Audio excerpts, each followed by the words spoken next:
Kericuan terjadi dalam Musyawarah Nasional Himpunan Pengusaha Muda Indonesia atau HIPMI ke-17 yang diselenggarakan di Kota Solo, Jawa Tengah. Dilansir dari kompas.com, kericuhan diwarnai dengan adu jotos itu terjadi di dalam ruang Munas di Hotel Alila Solo.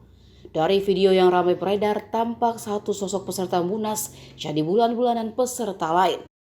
Korban berinisial MAA, warga Kebayoran Lama, Jakarta Selatan yang mengalami luka dan dibawa ke Rumah Sakit Dr. Muwardi, Kota Solo. Ia kena jotos, ditendang, bahkan dipukulkan sesuatu benda yang diduga penutup prasmanan dari peserta lainnya. Adu jotos itu sampai membuat kaca jendela hotel pecah. Keributan bermula saat Munas diskors karena kondisi sedang tidak kondusif akibat banyaknya interupsi Senin 21 November malam sekitar pukul 23.00 waktu Indonesia Barat. Adu jotos pun terjadi di jalan keluar. Sementara itu, Ketua Organizing Komite Munas HIPMI Muhammad Ali Afandi membenarkan adanya keributan tersebut. Menurutnya ada berbagai macam versi kejadian.